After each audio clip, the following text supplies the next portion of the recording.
Happy Saturday, everybody, and welcome to Comic Art Convo. It's where me and James of Sequential Treasures talk about oddball, geeky, nerdy comic book things, usually, sometimes movies. And today's going to be no different. Let's take a quick look at the chat and see who's here. Jason Burnhill. Hello, Jason. Thank you. Let me remind everybody, if you have not liked and subscribed to this channel, take a moment and do that. Hit the notifications, ring the bell, do all that fun stuff. Helps the channel grow and helps us to provide you with more nerd-filled content. Leg Kick is here because Leg Kick is almost always here. Marcus Killigrew, Pork Hunt. There's Sequential Treasures. He's actually in the back waiting to come on. Look at all these guys. One Slick Dude, Kevin Thomas, Andre Lima, Arumafo. Let's bring in James to enjoy all this, shall we? There he is. Hey. Happy Small Business Saturday, everybody. Is that what it is? Yes, it's Thanksgiving, Black Friday, Small Business Saturday, Cyber Monday. Well, if it's Small Business Saturday, then gosh darn it, go out there and back Wraith of God Blood Hunters. You'll find the link right here in the description of this video. So, and it also means the official start of the Christmas season. And so I decided to get set up for it. And here we go. I'm wearing my ugly Christmas sweater. Doesn't get much uglier than that. well, this is not a political show, but gosh darn it, that sure is funny. Was that your special thing you wanted to share with us? The thing is more graded goodness. Oh, wait a minute. Okay, today's topic. Let me throw the topic out there real quick, because James and I will be discussing some of our favorite multi-issue comic storylines from our past and our youth and all that kind of stuff. But before we jump into that, James has something he wants to share and I want to see. So what do we got? X-Men 209. Hang on. Let me full screen you here now. X-Men 209 9.6. Look at that. Art by John Romita Jr. and P. Craig Russell. Woo, Rachel Summers leaves the X-Men. Yes. Now, wait a minute. Wasn't Rachel Summers, she was in Excalibur. Wasn't she from the future? Yeah, she was from a supposed future timeline, but of course that timeline never happened. And so now she's still like an anomaly of some kind. She's like the daughter of Jean and Scott, but the daughter they never had. And see, that's why I never read X-Men. It's just too convoluted, man. It's just like, what the heck are you even talking about? But that's very cool. So does it have some personal significance to you? No, Pork Hunt. I am not a Nimrod. I did not vote blue in the elections in the midterm. So no, I am not a Nimrod. I am sorry, that is not true. No, he's a mocker of our present administration, which many of us are. Yes, for good reason. Okay, so why that issue of X-Men? Just because it was a good deal, or is there something else going on? No, there? It was one of the ones. Like I said, when I first got in, remember, it was that kid at school who I bought from we had trading stuff. And your dealer. Mm-hmm. Yes, and so for a couple of weeks before I found the magazine shop with spinner racks, he was my source, and so this is another one of the ones I bought from him after my first initial batch. So it's kind of had to go back, get a 9.6 slab, kind of bring back those childhood memories. It's Colossus versus Nimrod. I mean, come on. Come on. Who wouldn't want that? Well, I was the only two X books I ever read was X Factor because of Louise and Walter. And then I read Excalibur because of Alan Davis. And the other X-Men. Well, Daniel Craig, he's correct, but he's also incorrect because now they're not even anomalies from timelines. They're just plant creatures that have been regenerated by Krakoa, from what I hear. So they're not even like real people. They're all pod people now. They're all pod. Once again, this is why I never read X-Men. Because Pork Hunt says I'll take Colossus versus Juggernaut any day. I don't know about that. But again, not being an X-Men expert, I could not comment on the actual physical strength of either character, how they would match up. So yeah, but nothing can stop the Juggernaut, so it doesn't matter how strong you are. Well, it's true. Okay, all righty. So this was hard for me because I haven't read comics in a long time regularly.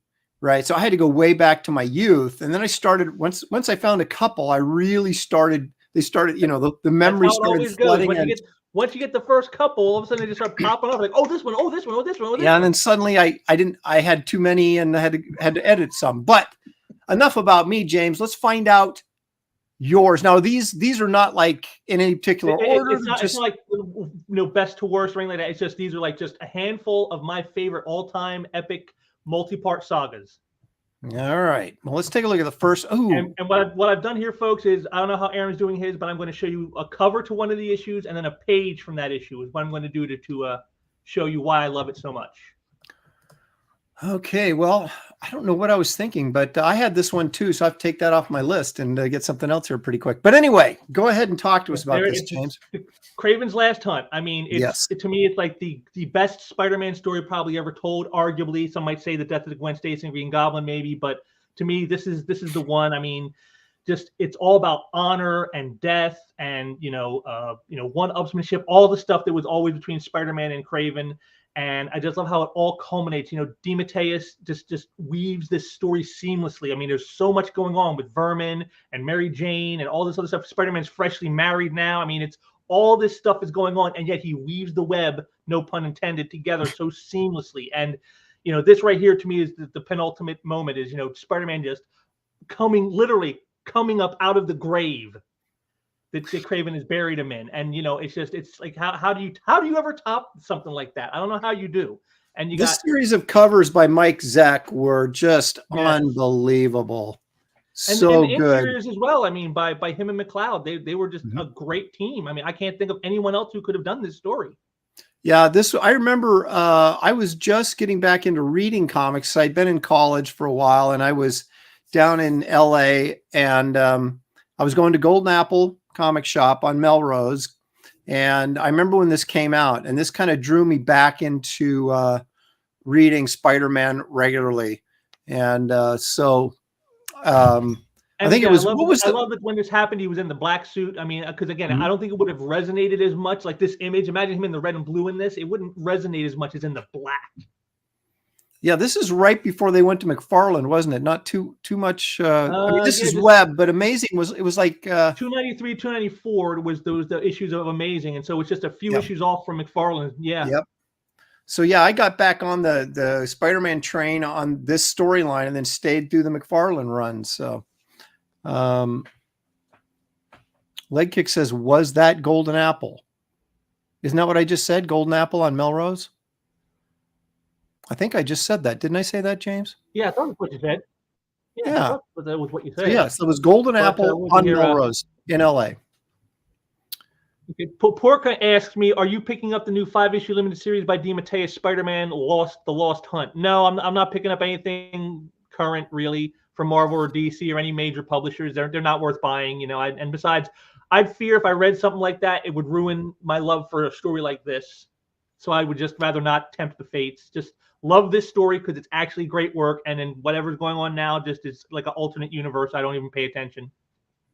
Well, you know, there's some truth to that, because it's kind of like, how could you top that story? And then the fact that they're having, even if it's DeMatteis, who I think is really good writer, it's like, don't go back and, you know, do a sequel. Well, he already did go back on it once. I remember there was a graphic novel or something, or a special of some kind called Soul of the Hunter, where they kind of revisit, and it's him and Zeck doing Spider-Man and Kraven again. And so they kind of went back on it already, and it's like, you know, how many times do you go back to the well? But again, like this right here, I love this scene. This is awesome. You know, it just here he is. He's like, this is like right after he's come out of the grave, and here he is. He's like, and while I was rotting down there, what was my family thinking? Aunt May, Mary Jane, my wife, my life. 2 weeks. I think I'm going to be sick. And then like these Kraven's goons come in, and like they're getting ready to like do some stuff, and like I just love the bottom stuff there. We're like, you know, why? Look at him. He's weak. He can hardly not yet. And then they're like ready to spring, and it's like, oh man. I mean, this like makes Spider-Man almost menacing. You can almost understand why Jameson thinks he's a menace. This was an emotionally charged story that there was more than just, like you said, more than just Spider-Man trying to get out of a jam. You know what I mean? It really was. And And that whole thing, that the kind of the subplot with that rat guy, what was his name? Not it was Vermin. Vermin. I mean, that was just some really good stuff going on in this story, and a lot of psychological drama, a little bit heavier stuff than you might expect from a comic book. Yeah, but then again, just look at the art. I mean, look at how McLeod so perfectly embellishes Sex Pencils. I mean, they're so slick and so smooth. Those blacks on Spider-Man's costume are like soaked in and just like, you know, almost like are penetrating his skin. They're so deep.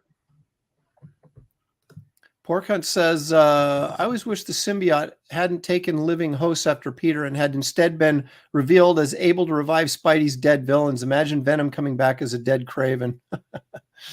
Ooh, that's true. Vermin was used in Cap later. So Vermin got around. Actually, the first time that Spider-Man fought Vermin, it was with Captain America in an issue of Marvel Team Up. I think at number 128, I believe. That is correct. I don't know the issue number, but you're correct. That's right. It was in Marvel Team Up. Because that's the whole point of this story of why Kraven goes after Vermin, is because he sees him as the one villain Spider-Man was never able to beat on his own. He had to have Captain America help him to defeat Vermin. So I'll prove I'm better than Spider-Man by defeating the one foe he himself could not beat. And that's what he does. Yeah, because I remember I hadn't seen Vermin before when I picked this up, but I hadn't been really, like I said, hadn't been regularly reading comics through most of the mid 80s. But yeah, so that was the first time I saw him, was in this story arc. But yeah, he was around a little bit before then.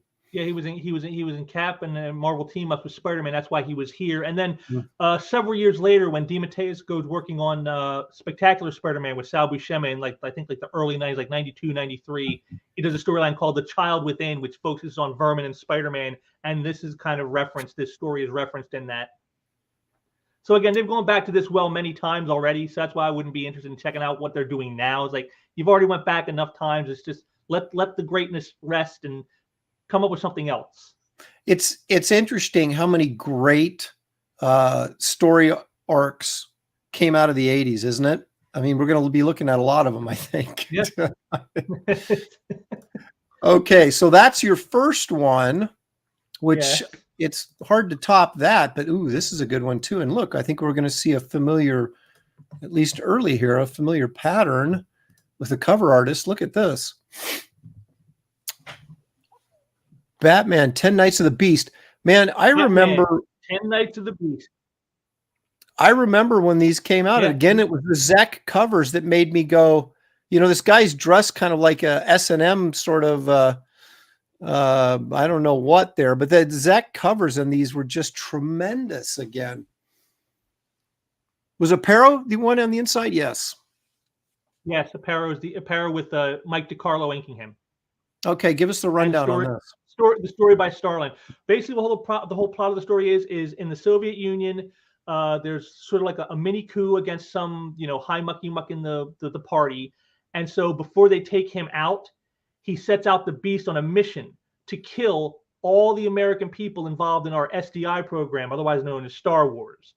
And so all these people are going to be converging onto Gotham for some kind of like special conference, and the Beast is there to kill them all.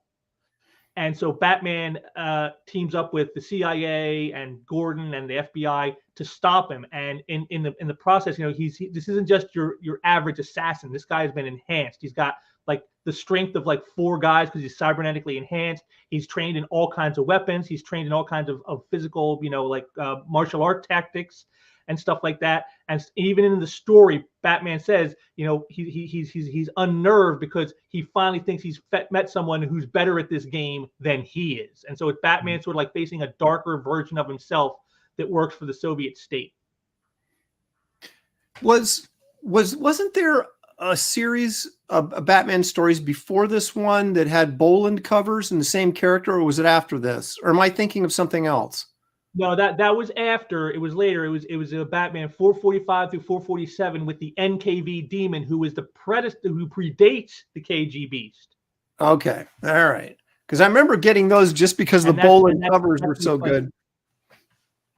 Yeah, I remember that story. I like the NKV Demon too, but I mean, this guy, the Beast, I mean, he lives up to him. There's this one sequence where he's trying to kill one guy there at a luncheon, and the one guy he wants is there.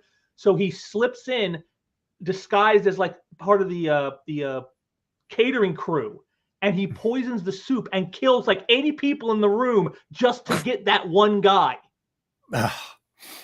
You know, I mean, that's like something out of real world. Like if you know world history a bit, like I do, there's a famous thing with Pablo Escobar. He wanted to kill some like law enforcement guy, and he was on a plane, and so he put a bomb on a plane and blew the plane up just to get the one guy. Never mind all those innocent people that died with him. I wanted to get the one guy, so I took them all out. And it's like that's what this guy does. There was and I love how No, go ahead. Starlin even ties in real world with this a little bit, because he says that supposedly the Beast is responsible for the murder of Anwar Sadat, if you know who that guy is. Yes, from of course. The Middle East. He was supposedly the guy who assassinated that guy. So he even ties in real world a bit with this story, which gives, I think, a lot more gravity than other Batman stories of the time had.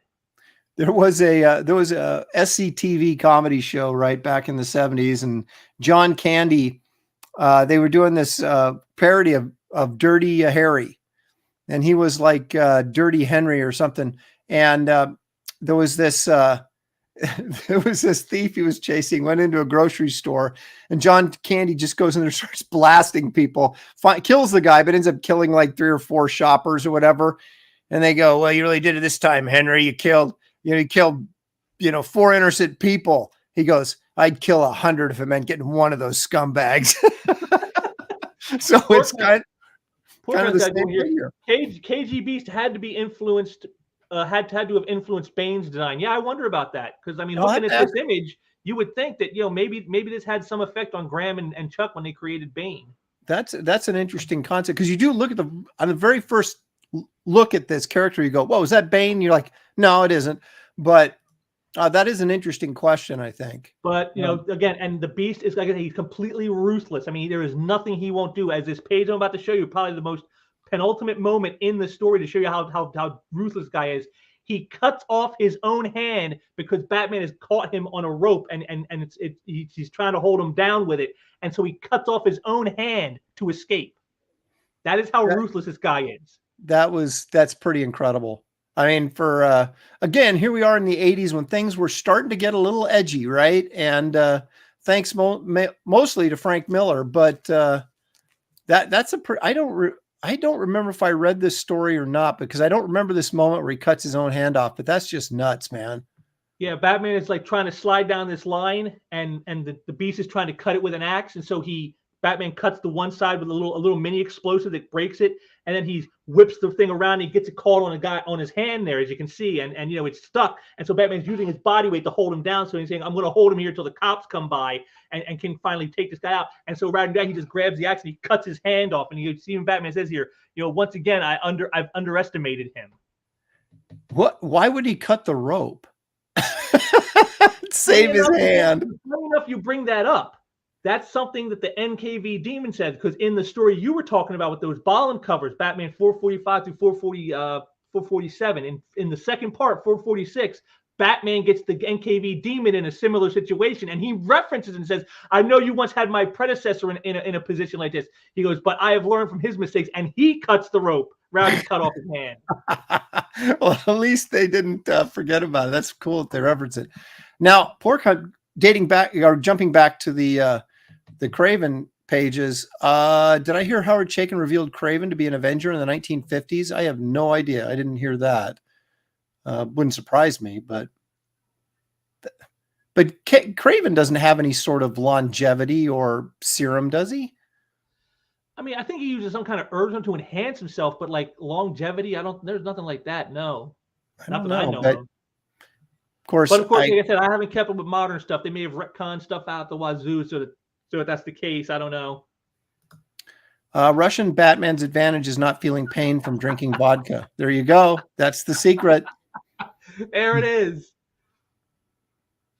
Okay. All right. So those Ruskies, they drink vodka like it's water. That's right. What year was this? Do you remember or about? 88. 88. Because the cover dates are 88. I think the first couple parts came out in 87, and then the last couple parts came out in 88. So like right around the winter time of 87, 88. Well, I think wasn't Bane created before this then? No, Bane didn't be created until 92, 93. So this is like several years after. Oh, okay. So yeah, this was the Beast was several years before him. Even the NKV Demon was made in 1990. So I mean, both these characters, these Russian assassins that could have been modeled after Bane, were created years before Bane was. Oh, okay. Well, this is interesting again because Dark Knight came out. Miller's Dark Knight came out in what 85, 86, right? So this was 2 years after that. So I think this is a clear influence on how Frank Miller sort of changed the whole mood of comics with the more gritty, more violent, more dark stuff. Yeah, comic book Bob gets a little bit of that. Yeah, he says, I'm just being controversial because of the ending. Because what happens is Batman ends up chasing him down into the sewers after he's tried to kill the president. And he gets him cornered because Batman knows the layout. He kind of like works him into an area where he goes into this one room, and now it's a dead end. There's nowhere left to go. And so the Beast's like, all right, let's have it out. We're going to see who's the best. And Batman's like, why would I do that? He goes, I learned long ago, when I was younger, I would have jumped the chance to come in here and prove myself against you. But now, as I've gotten older, I've learned there's nothing left to prove. And he just shuts the door and like props it so he can't get out, leaving the Beast trapped in that room with no way to escape. Again, seemingly, because of course the Beast survives. We see him later in later years, but he left him there presumably with no escape. And that's interesting because because the CIA agent even mentions to him in the final chapter of the story. He goes, that if we capture the Beast, he'll never do a bit of jail time. He'll have some kind of like diplomatic immunity type of thing, so he can walk away and just get set up again to do more damage for Russia. Later on. And so people have said that they think that's why Batman did the end with Batman that way, rather than having to take him down, is because, if I take him down, the system's going to let him go. And so this is like Batman's way of getting justice. What's interesting about that, a lot of people criticize the first Batman movie, Batman Begins, not the Tim Burton ones, but the Nolan movies, the first Nolan movie. That at the end when he has Ra's al Ghul and he says to him, I'm not going to kill you, but I don't have to save you, right? And so he basically let him die. And in a way, saying, well, that was out of Batman's character, but that's clearly what he did here. Same type of thing, right? Yeah. I mean, he locked him in there and left him to die. And he left him in there trapped, again, seemingly trapped. Like, I mean, it didn't look there was a way out for him. So it's like, yeah, of course the Beast does survive, of course, but there was no way you could just look at that situation and go, oh yeah, he's going to easily get out of that. It's like, wow. So yeah, so that's I honestly, like I said, I was a Marvel zombie practically until I started working for DC. So sometimes I would pick up the comics like this because I like the cover or something, but I didn't read a lot of them, and I never read this story. But now you're making me think I should go back and read it. Sounds really good. It is. It's a much more heady Batman story than people think. It's not just the typical Batman going out in the streets and busting a couple thugs' heads open. This is like all kinds of intrigue and political gamesmanship and all this kind of stuff. So there's lots of layers in this. Now look at this. Comic Book Bob says, yeah, fans were upset that he basically left him to die. So later they retconned it. So he called the police a few days later and told them where he was. Guilty conscience. That's kind of Batman with a guilty conscience.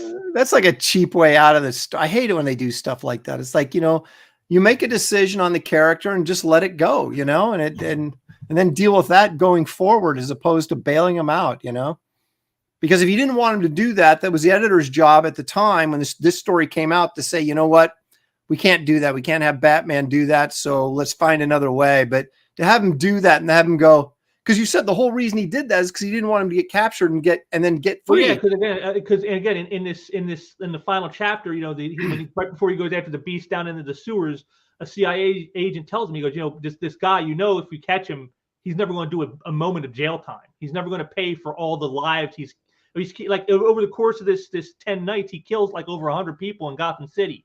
That's not counting all the people he's killed for the years before as an assassin for the Soviet Union. So, all those deaths, and he's never going to do a bit of jail time for them.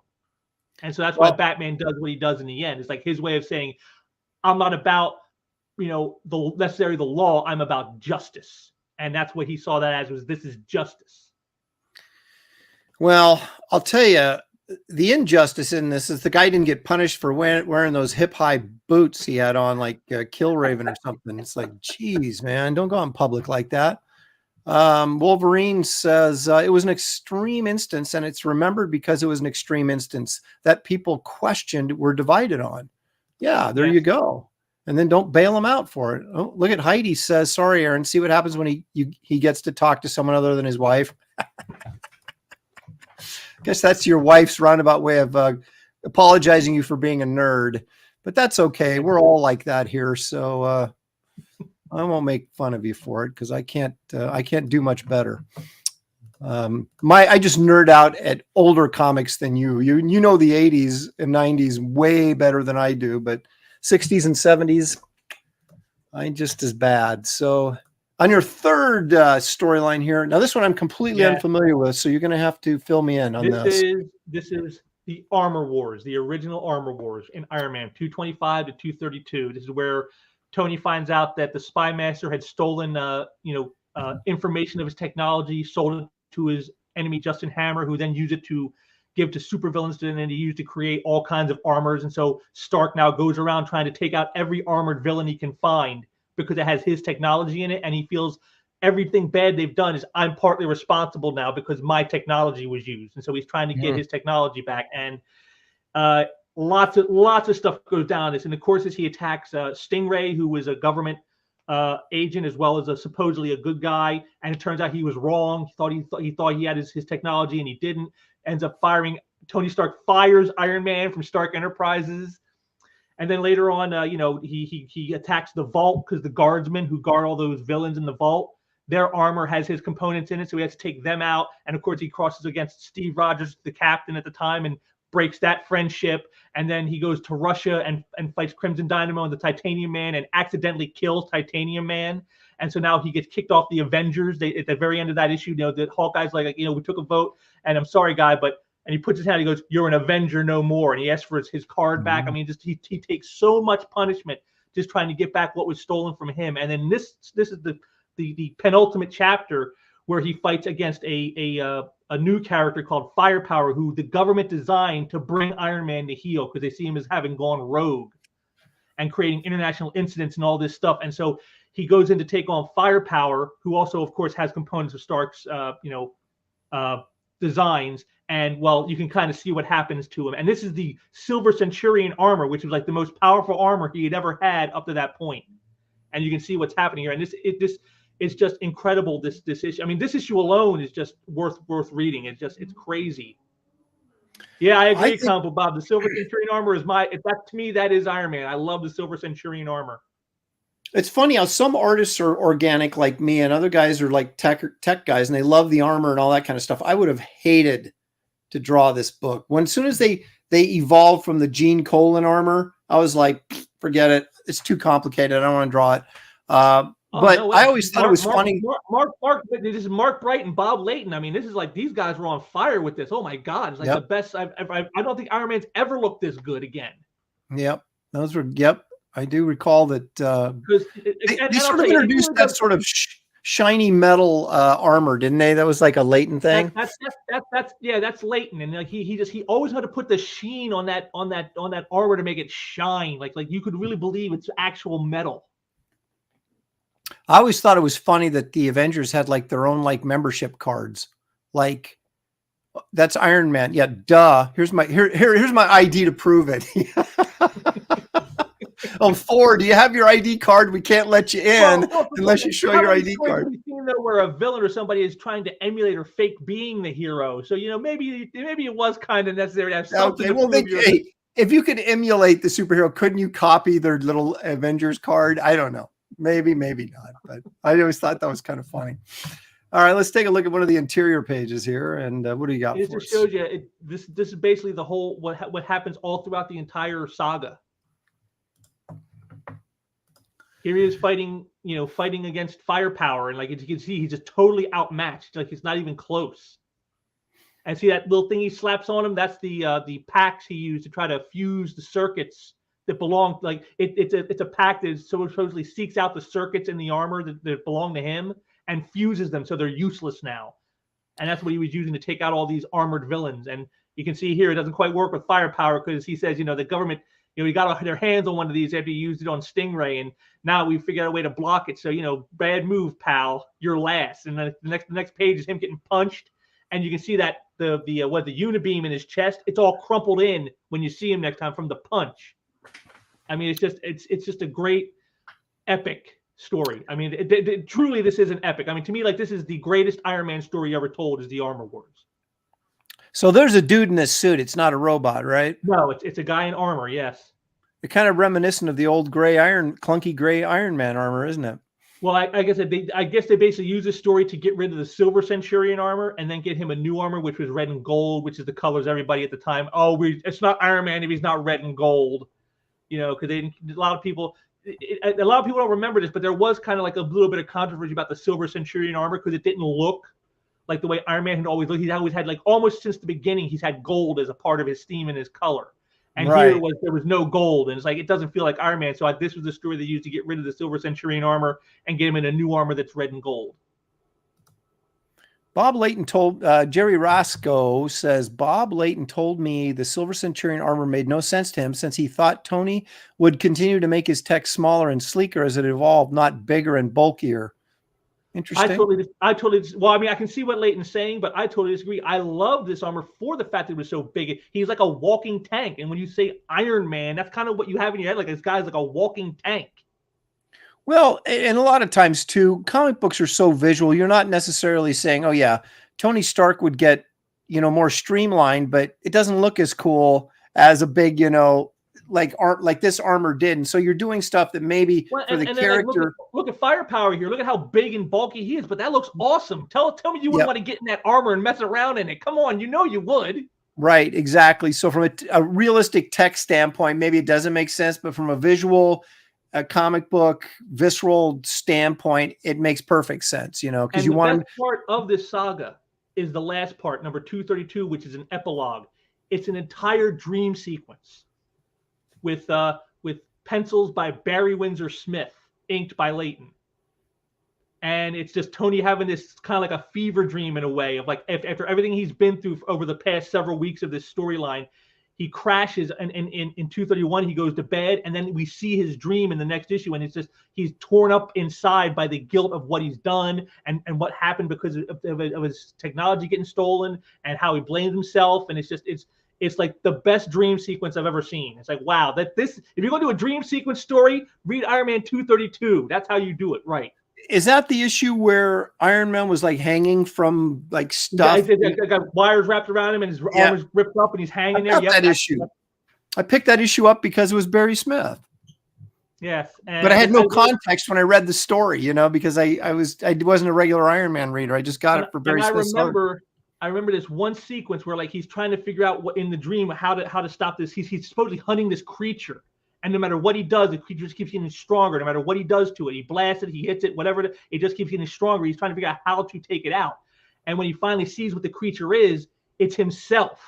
And there's this one scene of, like, the creature and with his face on it, and he's like screaming, "No!" And it's like, now I know where I am. Hell, and I'm the devil trying to steal my own soul, but I won't let me have it easily. And then and that's when he goes in and start trying to figure out how to beat it. And it's just like, I just thought that was so, his own guilt is what that sort of, he's being eaten up by his own guilt. That's cool. I always thought the classic armor was his most powerful version. He beat the Hulk in that armor and defeated villains even Thor was dropped by. True. So there you go. I always liked his original armor too, but then I'm just a traditionalist, and what are you going to do?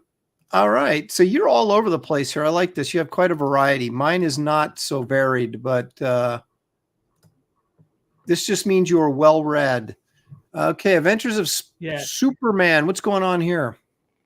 This is part of a 3-part storyline that took place during the storyline of Legends. Remember that miniseries, Legends? Yep. And it's in Superman 3, Adventures of Superman 426 by Marv Wolfman and Jerry Orway, Superman 3 by Byrne and Austin, and then Action Comics 586 from Byrne and Giordano. And this is the middle chapter. And that's why I chose this, because I've always loved Ordway's Superman. To me, he's like the Superman artist for my generation. Is like, when you think Superman, I think Ordway. That's the first thing I think of, is Ordway. And what happens is Darkseid brings Superman to Apokolips because he wants to test his mettle. And but he brings him there as Clark Kent because he's in his civvies at the time. And so Darkseid just kind of like throws him out, thinking he's just some random human. But of course, we later learn that Darkseid knew all along that was really Superman. And so Superman is on Apokolips, and he ends up losing his memory. And he becomes known as the savior to the in Armageddon. You know, he's seen as the savior who's going to take down Darkseid for the Hunger Dogs, you know, and all the downtrodden people. And that's what this cover here is kind of signifying. Here he is as the savior, but he has no recollection of who he was. And so in the course of the story, we find out that he's being used by one of Darkseid's lieutenants called Amazing Grace. And it's all a big setup because now Darkseid is using Superman to crush the Hunger Dogs' hopes of ever rising against him. This wasn't part of the same story arc where he was like a barbarian. He grew a beard and everything, and he was like on another planet, like fighting in an arena or something like that. No, that was later on. That was after Superman had left Earth. Okay. This is before all that, but this is during the Legend storyline with Darkseid. And if you go and show the next image here, you can see this is how it all breaks down. Is, you know, he leads the Hunger Dogs against Darkseid's forces, and in the end he betrays them. Superman betrays the people. And so he's originally fighting for Darkseid, right? Doesn't really know where he's. He doesn't really, because he has amnesia. He doesn't remember who he is, and so he tells him the revolution is over, Grace. We have won. You served us well, Savior. If you don't mind, Grace, I just as soon hear from my true master. Well, and then Darkseid, here he is. Darkseid shows up and he tells him, you know, the flame of hope will flicker and grow cold again. You have indeed served me well, my son. He's made Superman believe he's his son. I remember this. As you can see at the end there, it's Superman versus Orion, because now it's the real son of Darkseid versus the faux son of Darkseid. Yes. That's how it is. Yeah, I know. I read that Legend stuff because that kind of brought me into DC. Was that all the Byrne going to DC, and then the Legends, and then the Man of Steel miniseries and stuff like that got me back into DC, and I do remember this now. Awesome. Oh wow, Gary Martin. He knows. Ordway was the man. Is Gary in here? Yeah. Where are you, Gary? Art 1. There he is, Gary. Yep. Yeah, you know, Ordway was. I always associate Ordway with Shazam, you know, because he did that great graphic novel, and then of course he didn't draw the regular comic book series; he just wrote it. But I do remember that great hardcover graphic novel they put out. What was that? Yeah, he also did covers on Power. He wrote and he did the covers on Power of Shazam. Right. But yeah, I just love this. And again, it's another story where kind of like, see, Superman betrays the people, although it's not really his fault, but yet you still kind of like how the Batman thing was, how he left them to die, and thinking, oh, that's kind of harsh for Batman. Here, Superman literally sets people up for a fall, and the little people get downtrodden because of Superman. And in the end of the story, you know, after the battle with Orion and everything is all set back and everything else, and Superman sent back to Earth by Darkseid. You know, Orion said, you know, him and Mother Box are what helped bring Superman's memory back. And Lightray's with him. And he's like, I can't believe that, you know, a hero like Superman would have done such a thing. He goes, it's not his fault. And besides, he won't remember it anyway. He goes, but I thought you gave him his memory back. He goes, Mother Box did, except for that. He will not remember having done this right here. And he goes, because, you know, he goes, that's more my burden to bear. He goes, I'm a warrior. That is my burden to bear. Superman is not a warrior. He is a champion. And that's the difference. And so, like, he spares him the knowledge of what he's done on Apokolips. Just like a really great story. I just love this. It's Superman in a way you've never seen him before.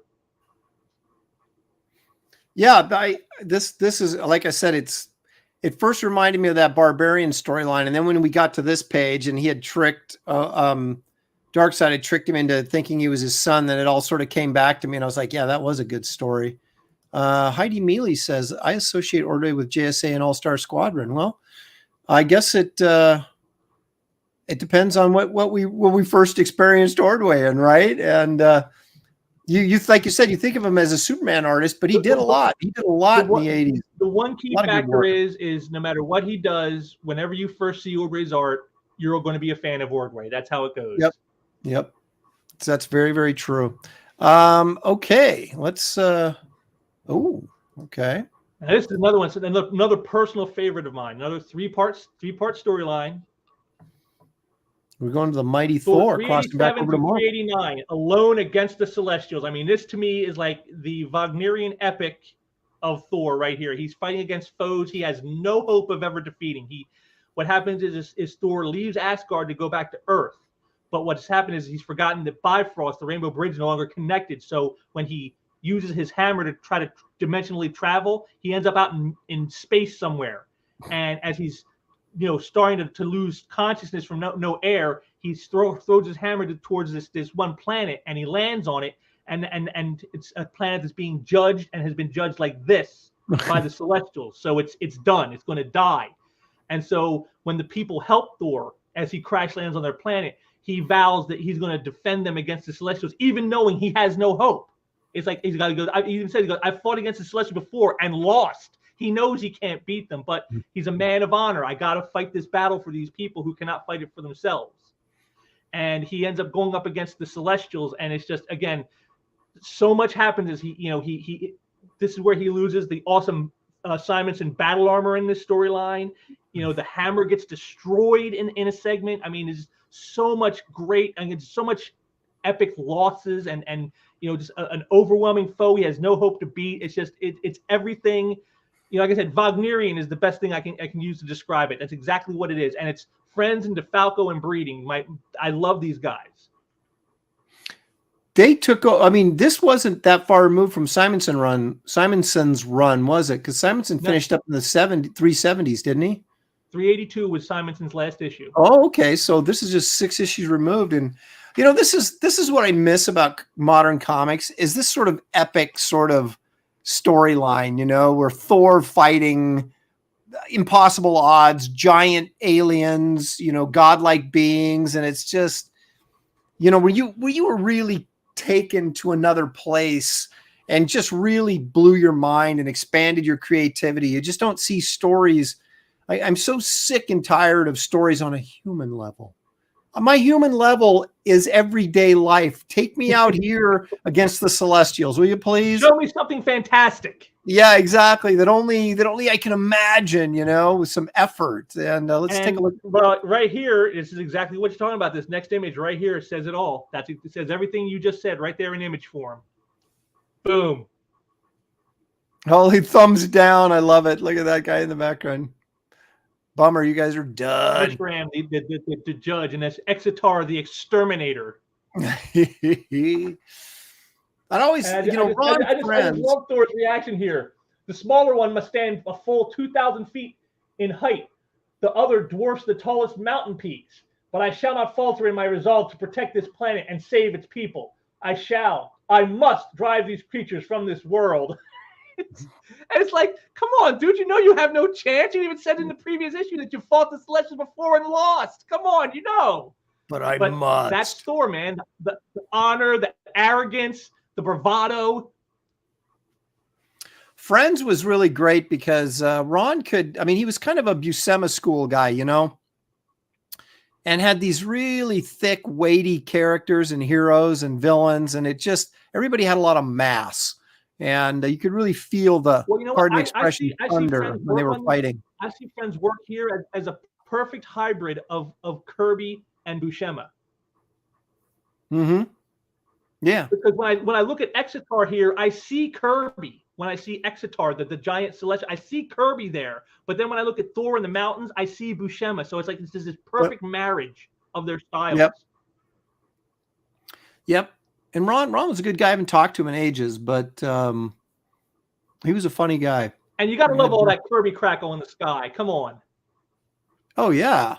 I mean, but again, this is, to me, this is sort of old school comics here. This is right sort of before they started transitioning into the kind of image way of doing comics, which is still way more dynamic than what they're doing now. But you could tell this is sort of old school, and it was just at the edge of the old when we started transitioning into this new wave, if you will, of art, comic book art with the image guys kind of ushered in. What's that? This is some 96964 says there's nothing. Okay, go ahead. What's it? That's something. So that's something currently Marvel has lost. The same power of the cosmic pantheon. Nowadays, the cosmic pantheon. Yeah, nowadays the majesty and awe is gone, replaced with overpowered BS heroes. True. And I love it. There's nothing a Viking likes more than an uphill battle. It's true. It's true. Man, look at that. Like, yeah, and that's true. How many times did Fantastic Four fight Galactus? I mean, that was a regular occurrence. About every 2 years, you'd get one of those, you know? Gary, no, the inker is not Tom Palmer. It is Brett Breeding. Brett Breeding inked this. Yeah, I thought on the cover it looked Palmer-esque, but this is a little too slick for Palmer. So yeah, Brett Breeding. That would have been right. Yeah. What's this? Pork Hunt. Friends hit their pinnacle on Thor with the issues introducing the new Warriors. Okay. That's issues 411 and 412, the crossover with the Acts of Vengeance in '89. You know, I don't think they hit their peak. This to me is the peak. I mean, how do you go from this? I mean, the hammer is destroyed in this. He loses his armor. There's no way he can win. You know, and in the end, the Celestials get what they want in the end of the story. So I mean, how do you ever say that anything could top this? And I don't know. I mean, it's like it's a rod for your back or something, man. It's like, good Lord, how do you top this? You're going to get caned. That's what he's saying. Oh my goodness. All right. So we got one more, and this is a favorite of mine as well. I didn't choose this obviously because you did. Also the latest. As you guys all saw, all my stuff so far has been 80s centric. This is the only one that slightly falls outside the 80s, but yet it still feels 80s when you read it. Yep.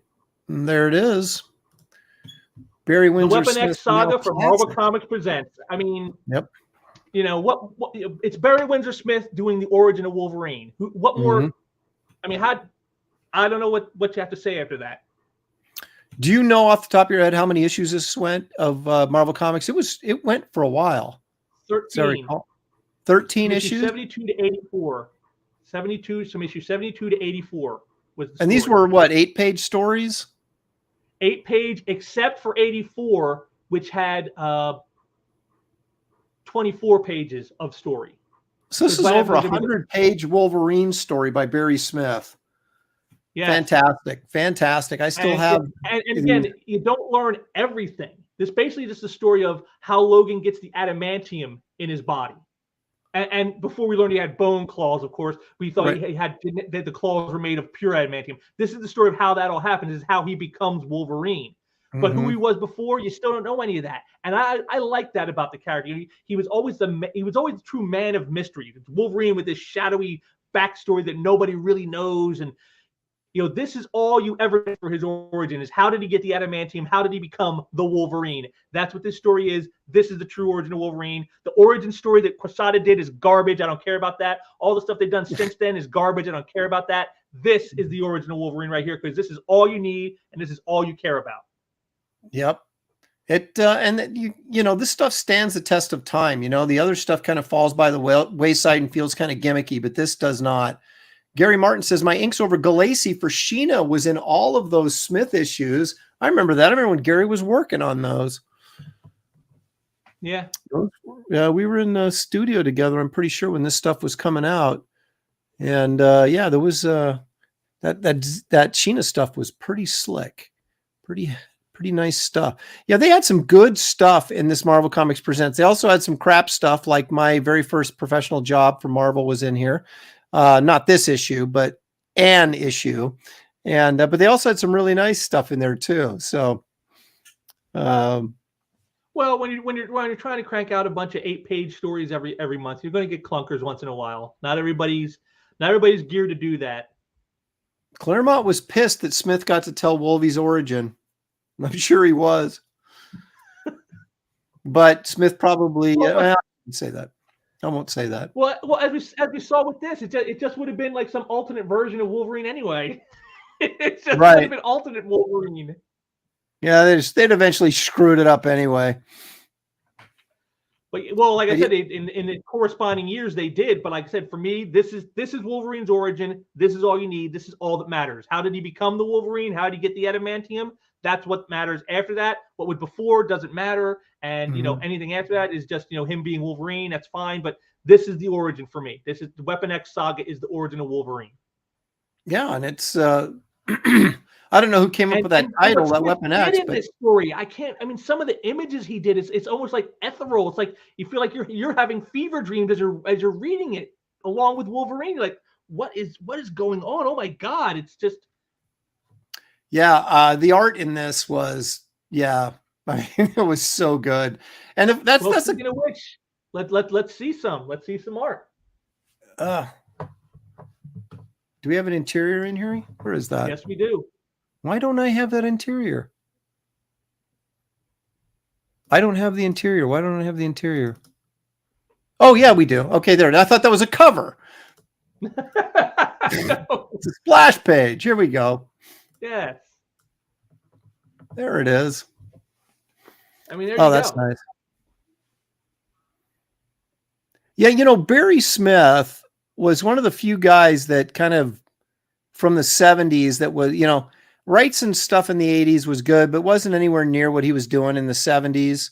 But Barry Smith seemed to be able to sort of keep that energy. He didn't do a lot of comic book stuff in the 80s, just like an issue here and there, but he really kicked butt when he did, So he maintained a level of excellence that very few guys are able to do later in their careers. Yeah. Kevin Thomas, he gets it. Yeah, what is he? I got to agree. Logan was way cooler when he didn't know everything. When we didn't know everything about him. Yeah. Yep. Like I said, the man of mystery. He's the man with no name. That's who he was. And it's like that's what we wanted. And they said, no, let's ruin all that. Let's destroy it. Wolverine, who should know, says, agreed. No origin story you can tell for Logan is going to be good enough. They needed to leave that untouched. Well, that's the thing. It's like Darth Vader or any of these Doctor Doom. After a while, it's like these characters become so iconic and so, your imagination just goes wild with these characters. And it's like, no matter what you come up with for their origin, it's not going to be good enough. It's not going to be big enough for what the character has become. And so, yeah, you're right. In a lot of cases, you just, Well, it's a case of where the characters become so much larger than life. There's really nothing you can say about them and their past to do them justice. Right. Anything's going to be a letdown. It was like the ending of Seinfeld. It didn't matter what they did. It wasn't going to be good enough, So just kind of don't try to, wrap anything up in a neat little bouquet. Just do a great episode and end it. Yes, leg kick. Yes, you are correct. His name is Logan, not... See, I don't even know what this stuff is. Is that who they made him? James Howlett is supposed to be his name from the Origins miniseries Quesada did in 2002, 2003. Yeah, I didn't read it. Well, that was Quesada. That was Wolverine. That's what Wolverine's true name, James Howlett. But it's like, no, his name is Logan. That is his name. Yes. Well, wasn't that Quesada covers and didn't Kubert do the interiors on that? Or am I mistaken? I'm trying to remember. It's been so long. I didn't even read all of it because I was so put off by it. I think it was Quesada covers and either it was Quesada penciling and Kubert inking or it was Kubert interiors. Yes. Logan was born smoking a cigar. Absolutely, he came out of the room that way. Yes. Case in point, Boba Fett. There you go. Another one. Another good one right there, and a classic example. A great character they destroyed by telling you too much. Mm-hmm. That's a great page. I'm going to go back. See, we go and do this, and then I go back. Wow, I got to go back and look at that comic again because I haven't seen that in a long time. And that was some good looking stuff. Well, there you go. Quesada on covers, Kubert on interiors. Yep. All right, go ahead. What were you going to say? It's a goal of mine. I don't know how I'm going to do it. I don't know how I'm ever going to afford it, but I want to get a page from the Weapon X saga in my collection. Save your money, buddy. Yeah, I know. It's not going to be cheap. Here, let me sell my house and then I can afford it. Well, that's when you start looking at your collection and go, okay, what am I willing to part with to sell to raise the money to get this? You know, it's that's a painful thing to do. I often think, what if I sold my entire comic collection just to get one really expensive comic? Could I do that? Would it crush my soul? Could I sell my entire collection to get a 9.4 copy of Amazing Fantasy 15? Yeah, well, if I could get, I don't think my collection is worth that much, but I would certainly consider. Account 964. No, he's not the one yelling Aruga. It's supposed to be the sirens, the alarms going off because he's escaped. Wait a minute, isn't that a Beach Boys song? Aruga. Kokomo. John Stamos is in the background playing drums. Oh my gosh. Okay. Now it's my turn. And me being older than James, we're going to go a little bit farther back for some of these. I'm almost ashamed to say. You guys probably don't even know what these are. So we're going to start with back issues, Aaron. We've all read back issues. Okay. Now, this is Amazing Spider-Man, way back 1967-ish. Now, I will say, I did not read this off the newsstands, okay? I was not old enough. I found this in my retro collecting, but still as a kid. And this is the very first issue that featured this stone tablet that supposedly was it had the formula for the Fountain of Youth, right? Yeah. And so at the end of this story, which is basically just these kids complaining, 1960s, it was the 60s, right? And they were picketing this building that was being used as a museum, and it housed this stone with this, writing that nobody could interpret. And the Kingpin steals it. Okay. At about the last third of this issue, he goes in there and steals it. All right. So you go through these issues for, I want to say it's 69, 71, 2, 3. There's 8 issues. Or I can count on my fingers. There's 8 issues where this Fountain of Youth stone tablet is in the background, but continuing to move as a secondary story all the way through issue 75. And 75 is one of the most memorable Spider-Man issues for me. Great cover, right? As we have Death Without Warning.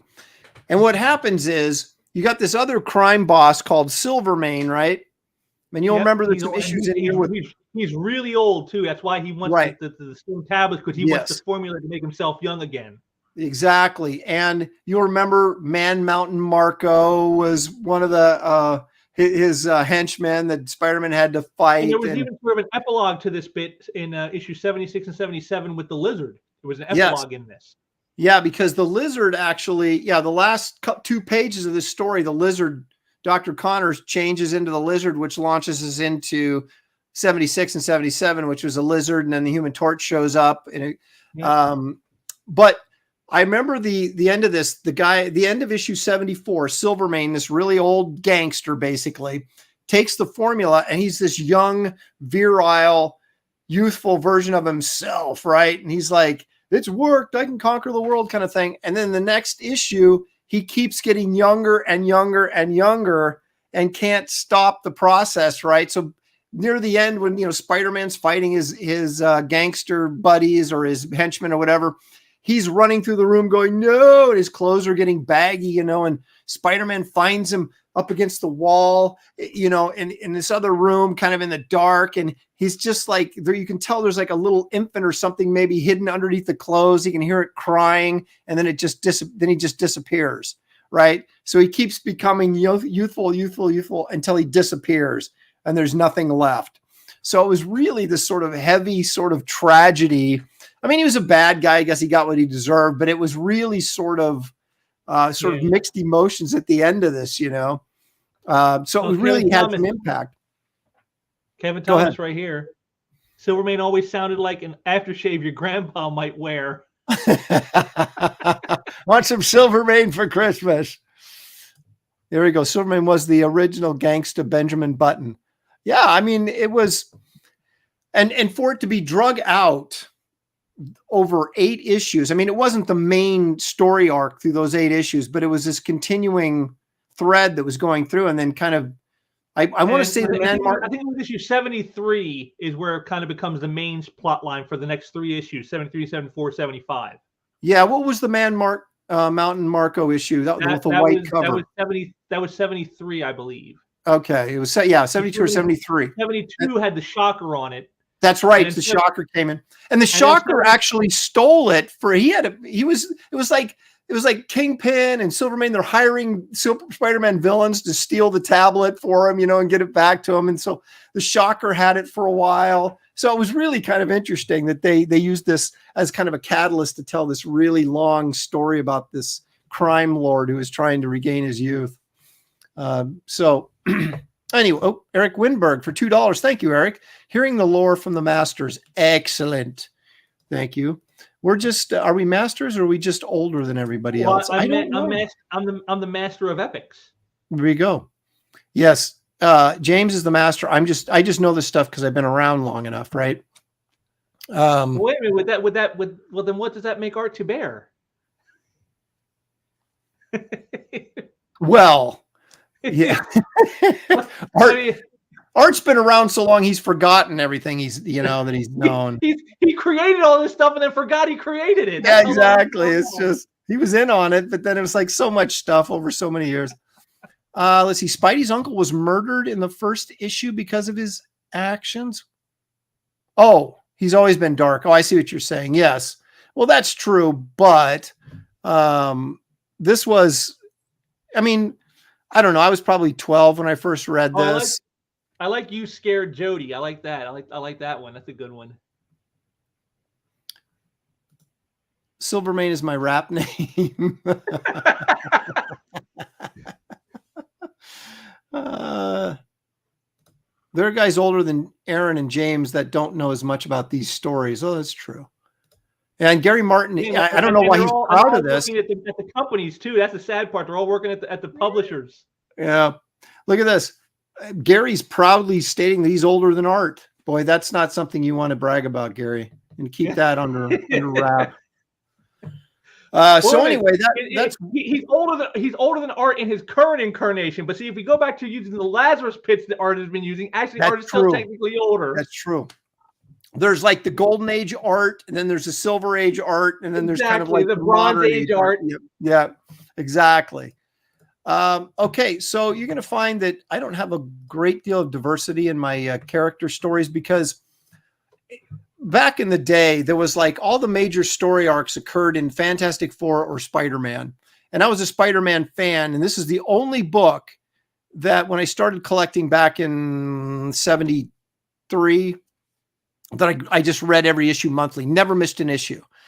Some of the other characters like Avengers or Captain America, they were kind of fads for me. I read them for a while, then I would get bored, but I never missed a Spider-Man issue. So here we go. Now, again, this came out before I wasn't old enough to even know about this. I got this collecting it retroactively, but this is one of my favorite story arcs. This is, of course, on the last page where Spider-Man desperately trying to be, or Peter Parker being a normal guy, takes this formula that he's come up with and to try to cure himself of his spider powers. But it ends up giving him 6 arms. So he's the 6-armed Spider-Man at the end of this issue. Spider-Man to Man Spider. Exactly. One of the most shocking endings in comic book history, at least. And then, of course, the next 2 issues led it into the introduction of Morbius, the living vampire. Which we're going to see right here. So it really was sort of a important storyline for a variety of reasons. So what Spider-Man or Peter Parker does, Spider-Man, whatever, he can't let anybody see him, right, with 6 arms. So he goes and Shaq's up in this old like Hitchcockian house on the coast someplace and hides out while he's trying to work on a formula, contacts Kurt Connors to help him out because Kurt's, he's trying to grow arms and stuff. So maybe he can, because Kurt Connors, of course, is missing one arm, and it was experiments on those that turned him into the lizard. So he's thinking, hey, maybe Kurt Connors can help. All the while, here comes Morbius, fresh from this freighter ship, where he's a vampire and sort of feasting on the crew. And then as the boat gets closer to shore, he flies and things all hide out in this old house that just happens to be inhabited by a six-armed Spider-Man. So it's really sort of a Halloween epic, if you think about it. So they have this great big fight. Go ahead. Knows he gets it. It's Morbin time. It's Morbin time. Oh my God. Oh my goodness. So you get this, but then the final, this isn't as big as I thought it was. Oh, well, that's fine. It's still not, having Spider-Man with 6 arms and a living vampire enough. No, we got to throw the lizard in too. That's right. So Kurt Connors shows up at the old shack to help Spider-Man, but then he used to be kind of like the Hulk. Whenever he got agitated and scared, or he would turn into the lizard, right? So he had to remain calm all the time. So he sees Morbius about to feast on Spider-Man as he breaks in the house, and he turns into the lizard. So now Spider-Man's got Morbius and the lizard to fight. And this is a double-sized 25 center. Back in the, sorry, it wasn't the 12-cent days, but it was the 15-cent days. And they go to 25 cents here. And I think Marvel did across the board like 1 month where they had everybody had these double-sized issues, and this was the Spider-Man one. Yeah. And so what happens is, long story short, Connors comes up with the formula, because I think he's still in his lizard form, but he gets him to a point where he can rationalize like Dr. Connors.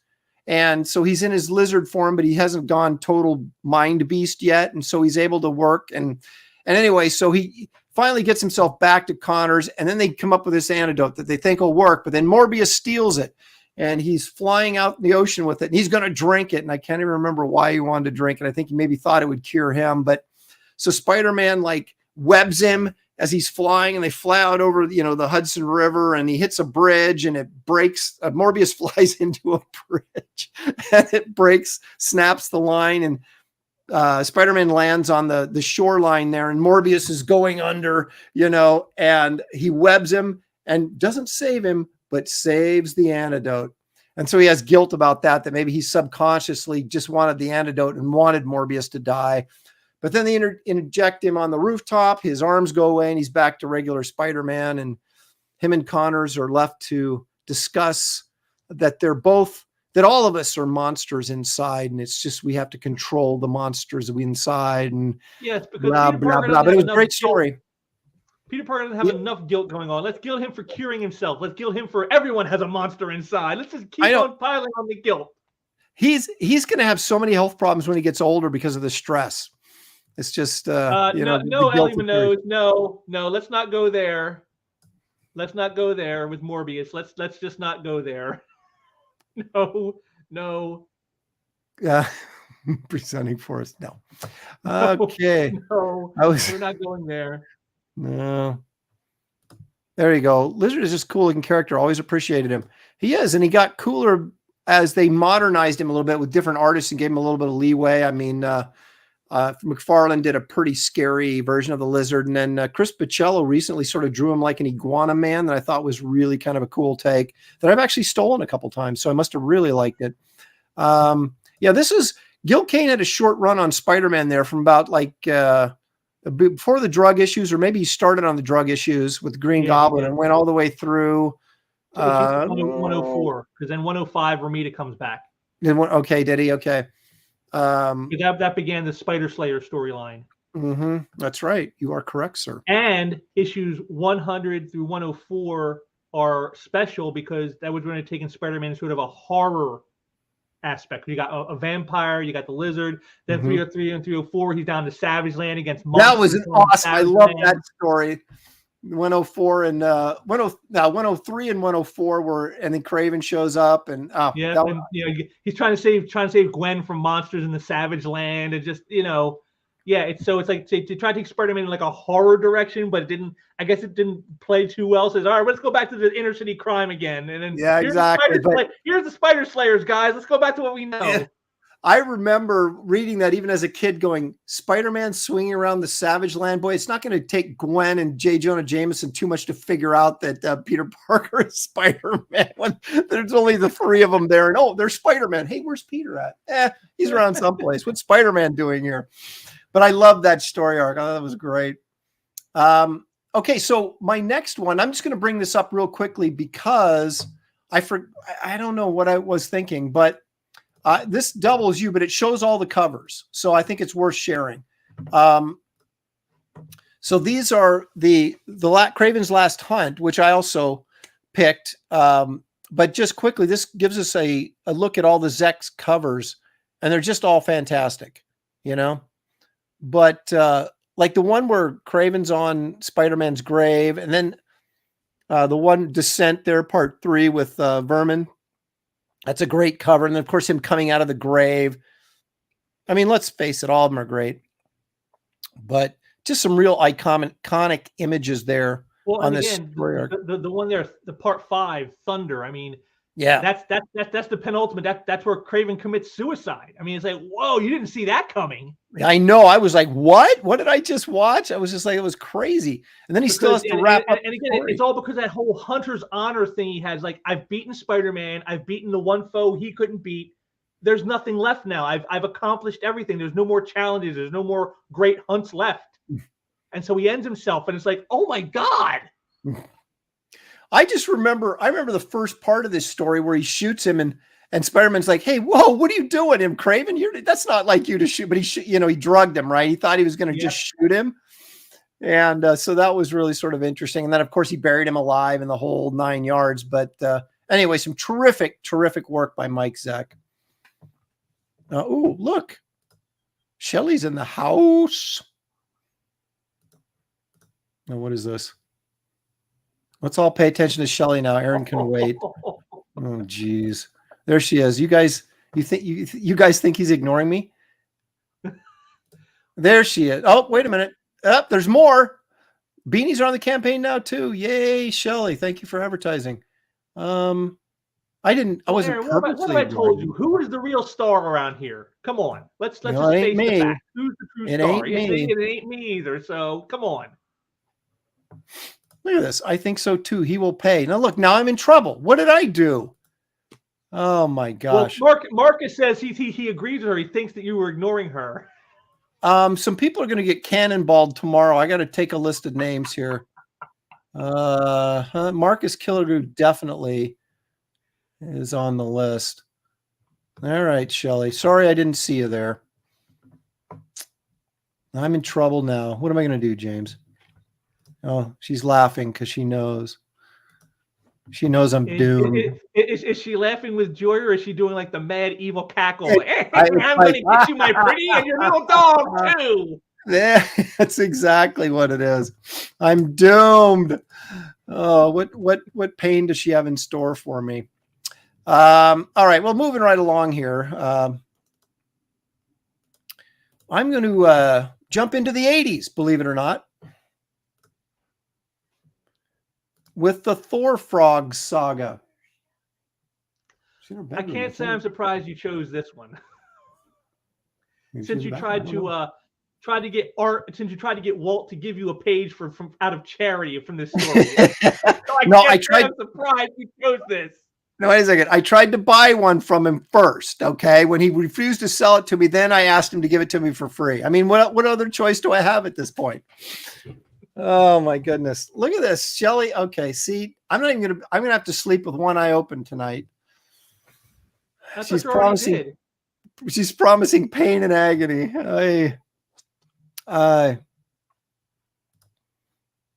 What is this?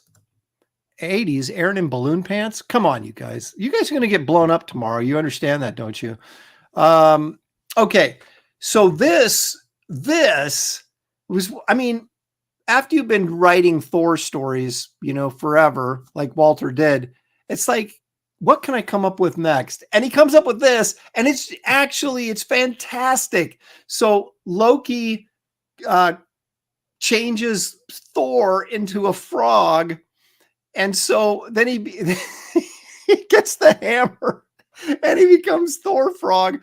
But he gets involved in this, like they're in this park. I think it's in it can't be Central Park because there's alligators in there, but some park, someplace, probably in Florida. I can't remember now, and there's like these frogs, this village of frogs, and they're being terrorized by the alligators. And so he becomes Thor Frog and defeats the alligators for the colony of frogs. But then he goes back and you remember that? And so, but then he finally defeats Loki in like his full-sized Thor frog form. And it's just tremendous. I mean, I remember Walt would reference this story. Like there's an issue that came on, after the story was over, like much later, like in the 370s somewhere. And Thor picks up a frog and is like, merp, merp. And he goes, what is that, Puddle Gump? And he's like talking to the frog because he had spent time with the frogs and now he understands them.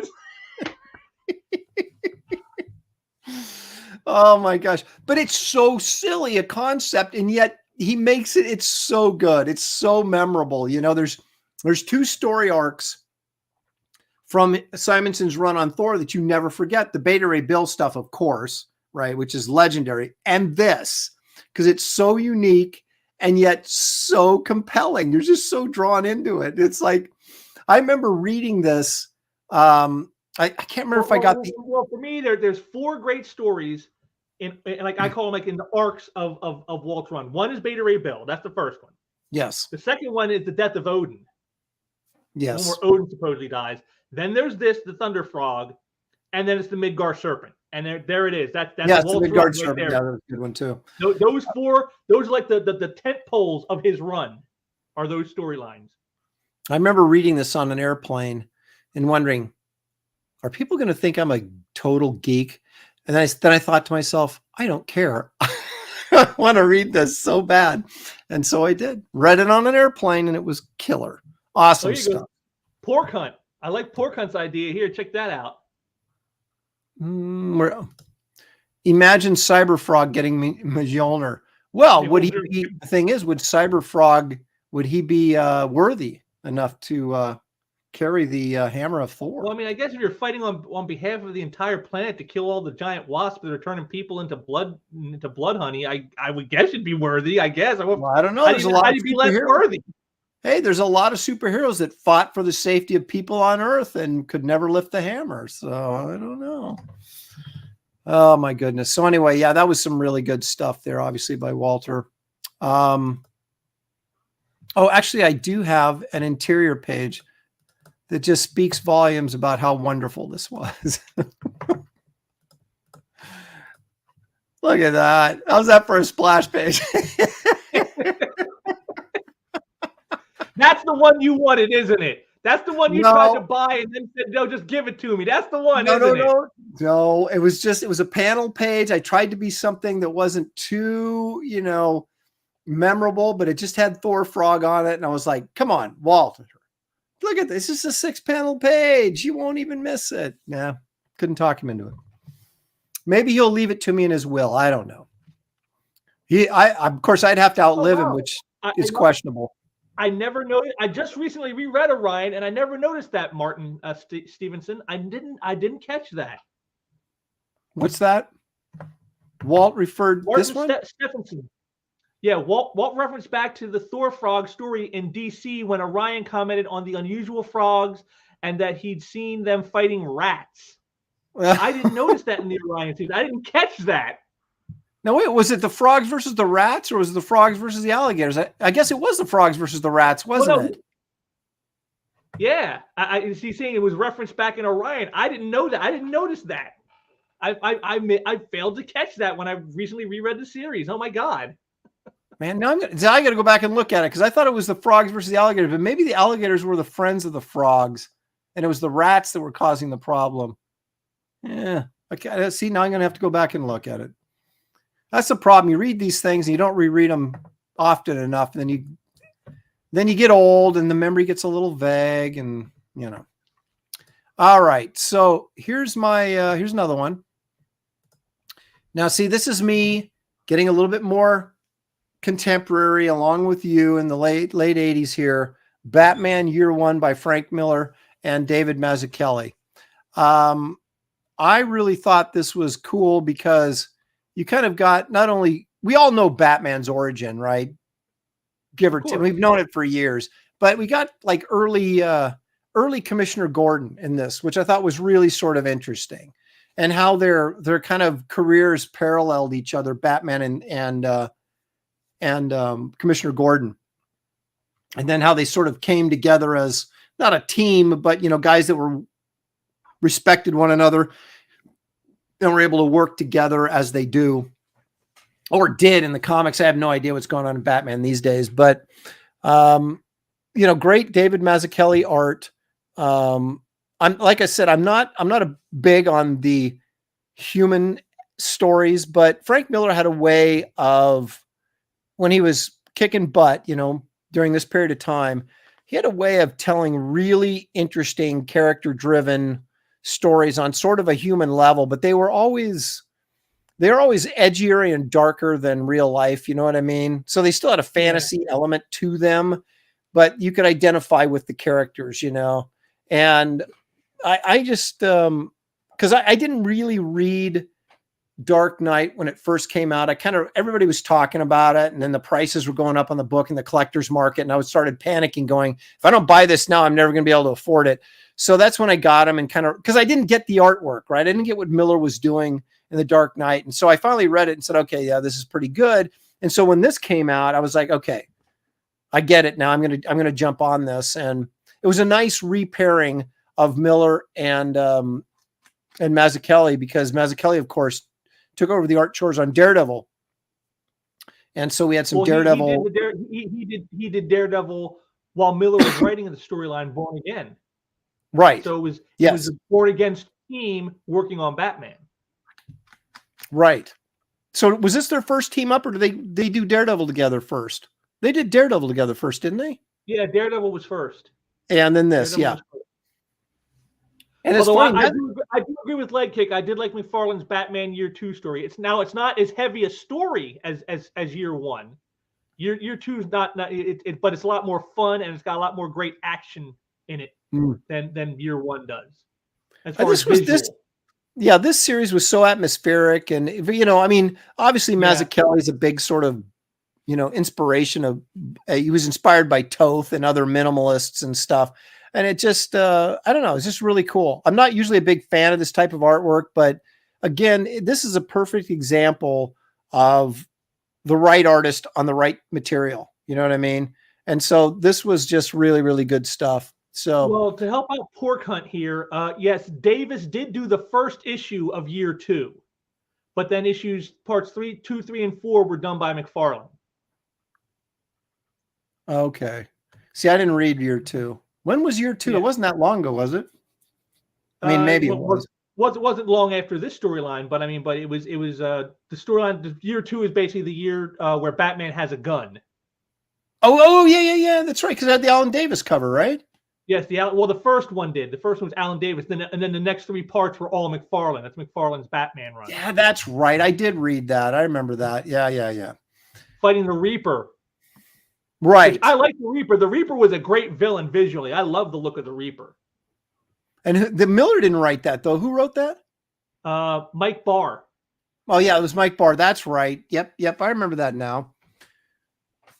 Yeah, that's right. Because I remember Alan Davis. Did Alan Davis actually do the first issue? Is that what you guys were talking about? Yeah, Davis did the first issue because he had been doing a run on Detective up to that point. Right. He did the first part of Year Two, and then he left, and then McFarlane finished out the rest of the Year Two storyline. Right. Okay. Yep. Inked by Alfredo Alcala. Yeah, which was a weird pairing. Now it makes me want to go back and look at that stuff again now.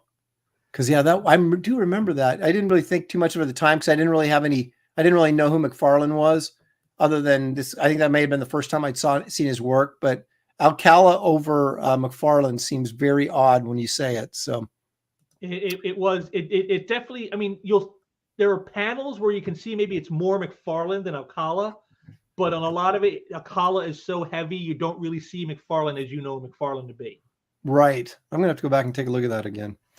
All right. And there was a follow up to that. They many years later they did a special one shot called Full Circle, Batman Full Circle, yes. and the Reaper comes back, and format. that was done by David. Davis does all the art on that one. Yes, that was prestige format. I remember that book. I remember getting that because I was I still am a huge Alan Davis fan, so I'd like buy anything he drew, even if I wasn't a regular Batman reader or whatever. I would grab, Alan Davis. I'm grabbing it. Okay, so this story arc, this 3-issue story arc, inspired me to get my mom to make me this Halloween costume. And I wish I had pictures, but I do not. But Cap becomes Nomad. And I got my mom, I think I was 12, maybe 11 or 12. And my mom made me a Nomad costume. And my mom was a professional seamstress at one period of time. And it looked really good. But I had people, every door I went to trick-or-treating, like, who are you supposed to be? Because no one knew who this character was, right? I mean, and I would explain it to them, and they'd like, okay, kid, shut up, take your candy and get out of here, you nerd. And but yeah, this is when Cap got disillusioned with America, or his role as Captain America in America, and became the Nomad, right? And of course, whenever you do something like that and you abandon the identity of Captain America, somebody else is going to pick it up. What's that? Someone has to pick up the slack. That's right. Gary says, Aaron, remember when we went to lunch with Barr and he tried to balance a spoon on his nose to impress a waitress?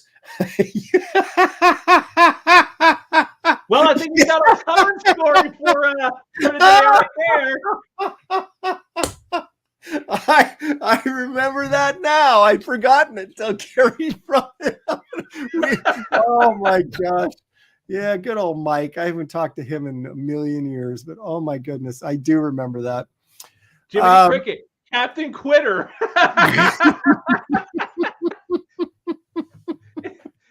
Poor Steve. If he's not busy quitting being Captain America, he's being fired from being Captain America. He just can't catch a break. Okay, well, but here, this culminated in this cover, which I picked as one of my top 10 covers of the 70s when I did a list several years ago on my website blog, right here by the always awesome Gil Kane, right? So this guy who tries to become Captain America gets killed. And so this is kind of the moment where Steve Rogers realizes he can't escape his destiny and goes back and becomes Captain America. Because if he doesn't do it, like we said, somebody else is going to, and that guy's usually going to get killed. Exactly. Look at that. I mean, this was like brutal. Now, this was Frank Robbins' art, who I wasn't a big fan of Frank Robbins. His older stuff, like way back, I liked better, but his 70s stuff at the end of his career here, he was doing a lot of stuff for Marvel. Like he did this and he did the Avengers, or pardon me, the Invaders, when they launched that series in the 70s. Just wasn't a big fan of the stuff, but I hung in there because I loved Captain America. And this storyline was still really tragic, man. And they killed this dude. I can't remember. Was it the Red Skull? I can't remember who killed him. Was it the Scarecrow? Well, I can't remember. I'd have to open up my near mint copies and read it, which I won't do. So I read the book and tell you, but it's near mint, so I can't. That's right. So I'm gonna have to go pull it out of my essentials and read it. But yeah, this left a lasting impression on me. Here's Cap with a cover that says on there "Death of a Hero," and I had the Iron Man issue "Death of a Hero," right? So it's like they both have had "Death of a Hero" on their covers. I got to, I bet if you went back and looked at all the Marvel books that said "Death of a Hero" on it, there's probably a dozen or more that have used that tag a few times. But anyway, so that's my list of memorable three or more issue story arcs. Multi-part storylines, yes. You know, It was. I'm a little disappointed in yours though, Aaron, because Uh-oh. there was one I was going to use, but I said, nah, you know what? Aaron's probably going to pick that one, so I won't use it. Which The one was Mud it? Pack. Oh I yeah, was that going was to a pick good one. the Mud Pack. Norm I'm like, oh Brayfogle. no, Aaron's going to pick the Mud. It's Clayface. He loves Clayface. He's going to Yeah. pick the Mud Pack. But see, that's the thing. You start that you're like, oh, this one and this one and this one, this one, and I'd forgotten about the Mud Pack. That was a good one. And actually, that was one I actually bought and read because I was so. Wasn't there like an annual first that kicked it off, or am I dreaming that? It was a Secret Origins issue. That's it. That's it. Yeah. We told the origins of all four of the Clayfaces, and then the storyline continued into Detective Comics. Right, and that's what got me to buy it because I saw that cover of all the clay faces, like, "Ooh, this is cool!" And so I bought that and read it. And then when it came out, I was like, "Okay." It was a Kevin Nolan cover. Of course, you bought it. Oh, that's right. It was Nolan, wasn't it? Yeah, that was before I really kind of knew Nolan or into it. I just said, "Well, that's cool." But yeah, and then it was Brayfogle who did the detective issues, right, with the Mud Pack in it. Brayfogle and Mitchell. Yep. And that was my first exposure to Norm. And so I thought that stuff was really cool. So, yeah, there it is. Leg kick going. Yeah, Aaron, how about your essentials? Well, that's I'm going to have to go back now. And I think I've got those caps and essentials. I'm not sure. But anyway, well, okay. So there's another one. Mud Pack was another good one. But like I said, for me, the problem with me was that most of my comic book reading was done prior to 1980. And so almost systematically, there was a formula, at least in Marvel, where it was cliffhanger, paid off the next issue. Cliffhanger, paid. So you had a bunch of 2-issue story arcs. Now, the death of Captain Stacy was, I think, 3 issues with Dr. Octopus. Yeah, that might have been 3 issues. But 90. Yep. Yep. A lot of the other ones were just 1-issue offs or 2-issue stories. And so it was hard for me to find. There was ones that I remembered being, oh, that was epic. Like there's Count Nefarious or Nefaria or whatever, when he fights the Avengers and he just like wipes out the entire Avengers because Thor's not there and the Vision's not there. Then the Thor and the Vision show up and kick his butt at the end after he's like wiped out the entire Avengers. And I thought, oh, that's one of my favorite story arcs. I looked at it, it was like, it was only 2 issues, but it felt like 4. Because they were just packing the story in back in those days. So anyway, all right. So you got some art you want to share with us. But before we get to your art, I just want to make a quick special announcement. Okay. This year has been particularly hard for us here in the comic community with losing so many great talents. And this last month alone, we lost Kevin O'Neill, Carlos Pacheco, Danny Bullinati, and Kevin Conroy just this month. Yeah.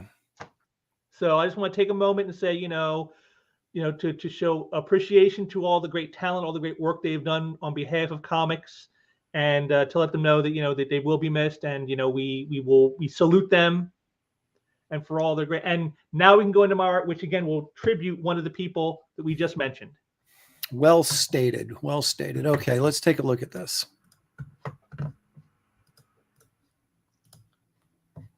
Captain America fighting sharks. All right. Underwater, fighting sharks underwater in their element. Yes. But unafraid. This is from the classic Bloodstone Hunt saga in Captain America by Kieran Dwyer, inks by Danny Bullinati. Mm-hmm. That's our connection to what I just did there. And I just, as soon as I got this, it doesn't matter anything else I could say about the page. This is the storyline that gave us Crossbones. We had the whole reuniting of the Bloodstone and Ulysses Bloodstone spirit coming back, and all this great stuff. It brought the Diamondback and Captain America relationship to the forefront. All this stuff happens, but it's Cap fighting sharks underwater. What more do you need than that? What more does anyone need to say than that?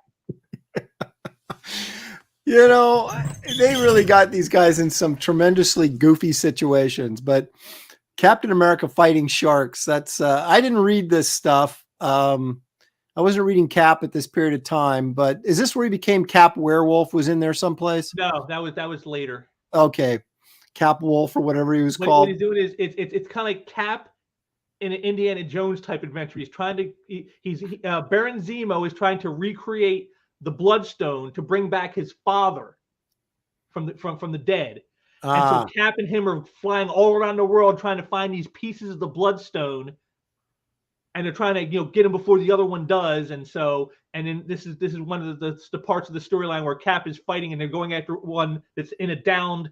You can see it's right here. They're down in a sunken airplane, and that's where it was at. Instead, to go underwater to get it, and that's how he ends up fighting sharks underwater. Oh man, that is so great. You just don't get to see fun stuff like that anymore. And if we did more stories than we normally do, this is definitely in my top 10 favorite multi-part stories. Is the Cap Bloodstone Hunt saga? I love that story. That's a great story. Let's take a look at action and adventure, and like I said, it introduced the character of Crossbones, who will become a big deal later on. And here's the color version right there. You can see just dude, is that Batroc? That's Batroc, yes. Batroc, Zartan, the weapons master, and a character called Machete. Yes, that's them. They are all working for Baron Zemo. They're his crew. Oh my gosh, look at this. Cap, wait a minute, Cap boots or flippers? Oh, he's got red flippers on over his boots. And don't you love how each of the counter Batrocs are yellow? They made sure that their flippers match their boots. That's what they did. Right. Where do you get red flippers at? That's what I want to know. Oh my gosh, that's so good.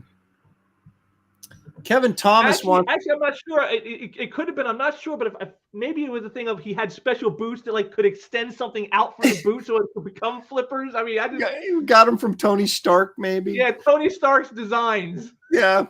Kevin Thomas. So when is a Wraith going to fight a shark? Well, unless he fights a land shark, probably never. I don't think there's many sharks out there in the middle of the Old West. I don't remember many sharks. Blackjack says you forgot comic artist Vic Carabata died in November. I don't know who that is. Yeah, I don't know who it is either. But if they've been lost, salute. Yeah. But like I said, this has been a tough year overall. I mean, we George Perez and yeah, it's really unfortunate. I had a conversation. We kind of laughed about it, but about a year ago when I had Dale Keown on my channel and did an extensive interview with him, one of the comments he made was, because we were talking about how old we were, and he goes, dude, we're at the age, man, where people start to die. And I was like, well, that's a pleasant, thanks, Dale. But it's sort of proven to be true. You start seeing all your contemporaries, people you've worked with or people you've admired in this industry. And it's really unfortunate, man. Reality sucks. That's for sure. But anyway, not to bring the show down we got to focus on Cap fighting sharks. You got Kevin Thomas here. He has to come in with the. Hang on a second. Blackjack says he was an artist for Journey into Mystery and Strange Tales back in the 50s. Oh wow, that's probably why I didn't know him. I never read any of that stuff. Yeah, Art Tedber probably worked with him. He studied under Art. Yeah, that's right. he was Art's intern.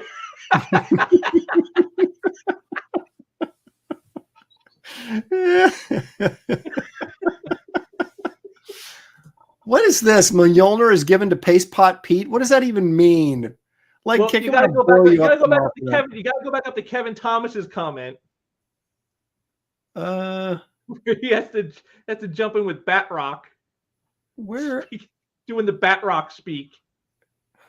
Well, here's Gary Martin saying, "How does Batroc leap underwater?" That's an excellent question. Very slowly. How he leaps very slowly. Was this? Oh yes, Batroc's a leaper. Oh, said in a bad French accent. Who am I supposed to be looking for? And then as it goes on is right that we got Pork Hunt. Kevin Thomas should give Batroc Mjolnir. And now giving everybody Mjolnir. Oh, I see. So Paste Pot Pete was the latest. I'm still blowing you up for that leg kick. Paste Pot Pete. Didn't he become like, who did pay? He became somebody else. They finally, Stan Lee goes, that's a really stupid name. We have to change it to the Trapster. Was it the Trapster? Okay, not much better, but a little bit better. Well, it's funny because there's an issue of a Spectacular Spider-Man number 158 where Spider-Man gets the cosmic powers during Acts of Vengeance, and he's blasting it at the trapster, and he's like, because he's shooting his glue at him, and he goes, you may got the paste pot, Pete, but I got the power, and he keeps blasting it, and he goes, I'm not paste pot, Pete, I'm the trapster, and he's going all the paste pot, Pete. There's Blackjack, Batroc the Backstroker. There you go. Your dual identity. Oh, it's good times had by all. All right, I'm going to share a piece of original artwork that's from one of my favorite artists, me. So you'll have to excuse me. Full screening. Now, this is from Damage, which I did for DC, which is kind of their Hulkish character there for a while. Look at that monster. I had to like come up with all these new kind of giant monsters for Monster Island, and this was like one of my favorites. This is, of course, inked by the great Matt Ryan. So there's this old witch, right there. She is in the top panel, commanding these giant Kirby monsters on this island. And this was like my favorite of the Kirby monsters I came up with. In fact, I'm going to have to remember this and use him. Like maybe have the Wraith corral him in the Old West, you know? I think maybe more something like along the lines for the nightclub. Yeah, well, actually, yeah, you're right. Got that. So anyway, yeah, it was kind of one of my, I just came across this. I was looking for something else and I went, oh, I really like that monster. I forgot about that guy. And so, yeah. So if you haven't read Damage, look what you missed, man. Yeah, I'll trade this to Walter Simonson for that Thor Frog page. I'm sure for the Thor Frog page splash. Yeah, I'll trade you this, Walter. How's that? Is that yeah, I'm sure he'll go for that. What a great deal for him.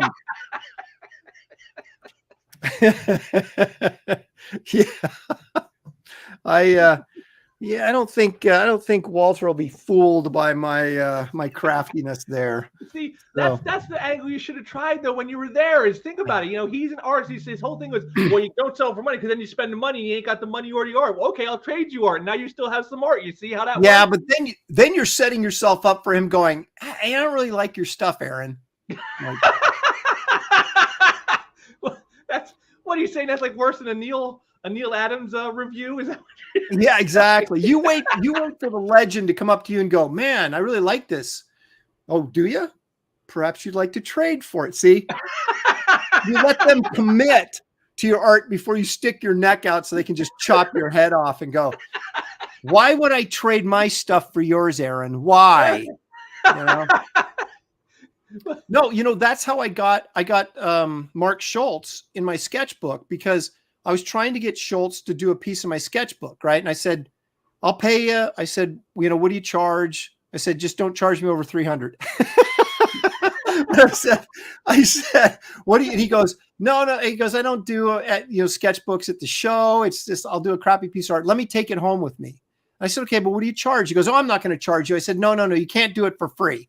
And he says, well, how about if we trade? And I went, done, baby. So I did him this, I did him a Deja Thoris with Tars Tarkus. It's a nice piece, but well, look, Gary's trying to pull what you did, what tried to pull on Walt. Yeah, can I have that page? No, I don't give my art away, Gary. I sell my art. See, at least I'm honest about that. See, if Walter had said, no, Aaron, I won't give it to you, but I'll sell it to you, I would have gone, how much? I'd probably still be making payments on it, but well. Gary, you have to pick a page that I don't care that much about. Gary, you have to pick a page I don't care that much about, and then I'd probably go, yeah, here, take it. But you pick the ones I really like, and I'm like, no, I don't want to sell it. I don't want to give it away. Charge more money. That was a great Neil Adams quote. All right. Enough of this foolishness. Let's get to some serious foolishness. Tell us your con story, James. All right. Now, again, trying to keep in the connecting of a multi-part saga, this is another piece of a story that took place Emerald City Comic Con 2009. Now, I told you the story about the Frank Cho sketch I got from my wife. Well, if you recall in that story, I said I was working at the Hero Initiative booth with a friend. and he had me take a shirt around and get artists to sign it, and then they were going to raffle it off at another show. So while I'm doing this, I'm going to try to get everybody I can. I end up getting like 40 people to sign it over the course of the 3 days. Mm-hmm. The most interesting one was Allison Sowen and Amanda Connors. Now you're thinking, why would they be so interesting? Well, if you guys remember the Hero Initiative originally had the guy with the bubble head, the word speak bubble head, and like the body, like, you know, the whole hands on hips look of a hero. That was their logo.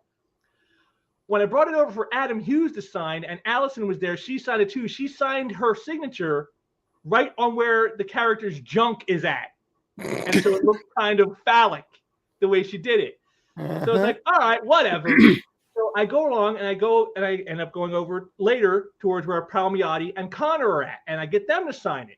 And when Connor gets it, she grabs, she goes, "Oh," and I go, "What?" She goes, "Oh, someone already signed him in the junk area." And I said, "Yeah, that was Allison Sowen." She goes, "Oh, well, it's another chick, so I guess it's okay." And then she signs it, and I learned a valuable lesson that day, was that female comic creators are just as perverted as their male counterparts are. Mm-hmm. Mm-hmm. That was the lesson learned that day. That's what Shelley always told me. You should have heard the stuff we talked about in the locker room, you know, when she was playing volleyball and other sports. And I was like, okay, so you guys aren't as innocent as you'd like us all to think. So when you got all the people out there like the Gail Simones with their, you know, women in refrigerators, and men are sexist and they're jerks and they're these sexist pigs, and women, you are just as perverted as we are, and I have the proof. I saw it that day. They both want to sign on the Hero Initiative mascot's junk. That's all I have to say. You no longer have that leverage now. He knows the truth. Captain Canada says, "I have all those damage issues, Aaron. Really enjoyed them. Thank you very much. It was a fun book. I really enjoyed working on it. Too bad it got the axe, but, you know, what are you going to do?" What is this? Okay, no worries. I know better than to ask CG retard. Oh, that must not be us. He can't be referring to us. No. Oh, the green laser. Here it is. About what I learned. That extends to all women, of course. You get the double entendre there. Okay, orbital. I am not going to put that up. Okay. Okay. All right. So I was going to tell a different con story that really had nothing to do with anything. But when Gary reminded me of Mike Barr, I'm not going to tell you the spoon story because it's not that good, other than the fact that he was trying to impress a waitress by sticking a, you know, I mean, that's pretty much the story. It didn't work, but that makes it even better. He did impress, and it didn't even work. All right. So I'm hanging out with Mike Barr at WonderCon. And I'm like, should we go get something for dinner or whatever? This is Ultraverse days, I guess, maybe just after. And he says, no, he goes, he's kind of like, stick with me, kid. I'll show you the ropes. He's like, let's go to the bar. He goes, I'll get us hooked up with an editor from Marvel or DC, and they'll buy us dinner. And I went, oh, okay. So I went along with them, and of course, it was just strikeout, you know, one after another. And I'm like, hey, we're doing really well, Mike. When are we getting that free dinner? So he sees Joe Duffy sitting by herself on, you know, one of those small round tables adjacent to the bar, right? And so we go over and sit down, and he introduces me. We start talking and stuff. And I knew Joe Duffy had done stuff over at Marvel, but I couldn't remember, you know, but I just remembered her working on Catwoman, I guess, with Jim Balent, right? And so I said to her, I go,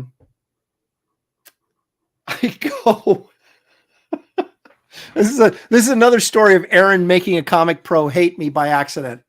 So I asked her, I said, you know, we've been talking there for a while. She was really friendly. We just having various discussions about different things. And I said to her, I go, you know, I'm familiar with your stuff on Catwoman recently. I said, but I know you did some stuff over at Marvel. What was it again? Or, you know, what was it that you worked on at Marvel again?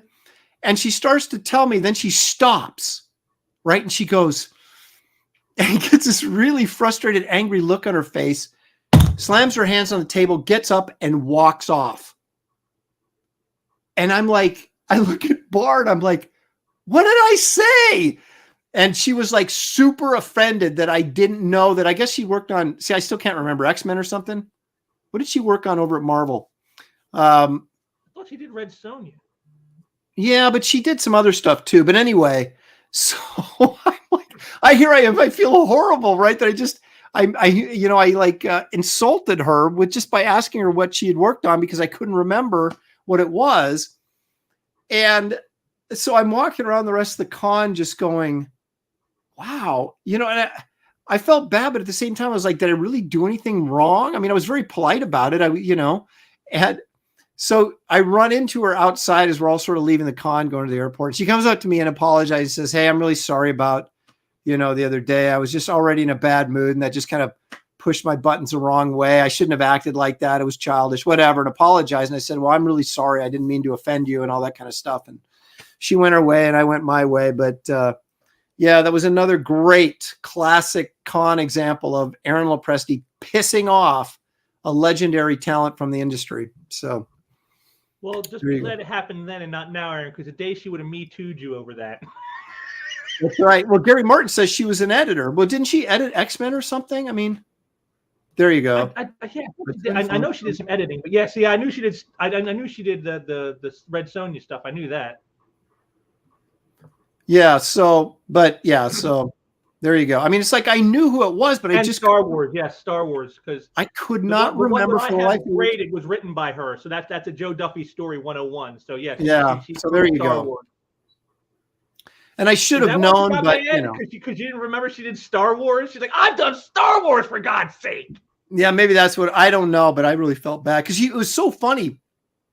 Because she just took the question like anybody would, if someone said, Aaron, I know you did stuff over at Marvel, but I can't remember what was it again. And I would say, oh yeah, I worked on Planet Hulk, Ms. Marvel, whatever. And they go, oh yeah, that's right. But so she started to answer like that. Well, I used to, that just stormed off. At least she didn't pull a Paul Ryan on her and be like, oh yeah, you wrote that great run on Captain America. That wasn't. That was what Paul Ryan would have done, but you at least asked. What was that? I'm trying to remember. I can't recall. What was it? Oh, Paul. Well, he only did that to like TV and movie celebrities. The Green Laser, have they made a hardcover collection of Damage? Not that I'm aware of, because I would have gotten one, but I have never received one. So never will.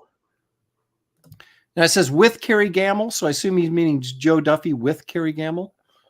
Power Man and Iron Fist. There you go. Look at all this Joe Duffy stuff that I should have been aware of and wasn't. I shouldn't have said anything. I just should have pretended I knew, right? But, conversation. Well, Aaron, when you say you accidentally ticked them off, I mean, consider it keeps happening over and over. Is it really an accident at this point anymore?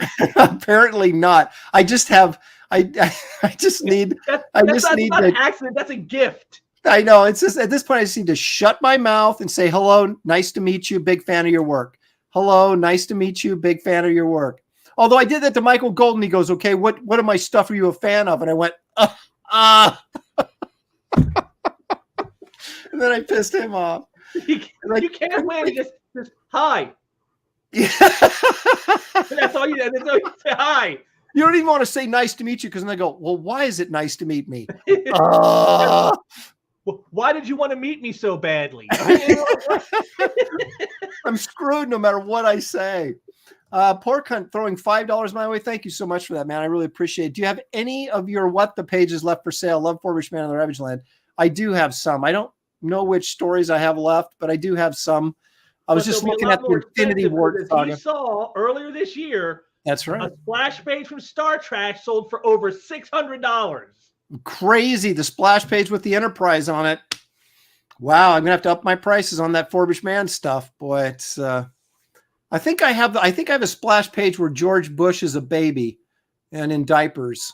And that was, I'm conservative Republican. Not that George Bush was ever a conservative, but I would be surprised if you stood and had the page where Forbish Man has Kirk wrapped up in his cabin still. I think I do still have that because I do have some. I would figure you would still have that, Mr. I don't think I would sell that, but I'd have to go back and look because those are in like the really old stuff pile. So I'd have to go back and dig through there. But I do have some, yes. Forever now to be known as the Art to Bear pile. That's right. Gary says that's why she was upset. She'd been asked that question all day and she'd had it. That could be. It could be. Oh, there's a trade. Why don't I have a trade? Maybe I do have a trade and didn't realize it. I'm gonna have to go look. You know what? Actually, there is. I got a paperback trade over there. I do remember that, but I don't think they did hardcover. In fact, the only Pork Hunt. Pork, you got to put him on the list for tomorrow night. Got to put Pork Hunt on that list for tomorrow night. Look at that. What? Oh, Art to Bear might be old, but Aaron has always had Alzheimer's. Okay, that's it. That's it. Okay. No, I'm not going to wait on that one. I'm sorry. I'm not waiting on that one. Okay. Kevin Thomas is bowing out. Well, you know what, Kevin? So are we. That's pretty much the show. I want to thank everybody for being here because we couldn't have a fun show like this if you weren't there to watch it with us. We've had upwards of 80 people viewing at one time, which is really good for us. It shows our channel is growing, people getting interested. Remember to hit the like and subscribe button. Don't forget down there in the description section, we got the link for Wraith of God Blood Hunters. Going back in if you haven't already, because if you don't, you're a knucklehead. You got my link down there. We got the art gallery, which Christmas is here, guys. Time to get off your duffs and your wallets. Head on over to the art gallery, get some art. It's a great gift. It's unique. It's one of a kind. It's something special. People will always remember that you got that for them. Also got the MeWe group and my channel. So if you've missed any of these past episodes of Comic Art Convo, go to my channel. Right there at the top, I have a playlist right there of all the past Comic Art Convos. So if you missed any of them, they're right there for you, easy to find. And next show is special. It's the end of the year, folks. December 31st is the next Comic Art Convo. Is it New Year's Eve? Are you kidding me? Oh my gosh, that's gonna be big. Yes. Now, I thought long and hard on this because I'm like, this is our final show of the year. It completes year one of this show, and you want something special for it. So I'm thinking, what can we do? And I've decided we're going to do our favorite cover artists. Now, these are artists that they don't have to have just done covers, but they have to primarily be cover artists. Like they've done maybe a little interiors, but they're known for their covers more than anything else. Wow, that'll be good. That's must-see TV right there. That is must-see TV. And so, again, yeah, so tune in with us. End of the year extravaganza, folks. So tune in with us on New Year's Eve before you go out and get wasted and party like mad people, and we'll warm you up. We'll warm you up in the afternoon. Just so we got here, Aldion asks, what's my channel? My channel is Sequential Treasures right here on YouTube. So just put it right there in the search bar, Sequential Treasures. No problem. You'll find it right there. There it is, folks.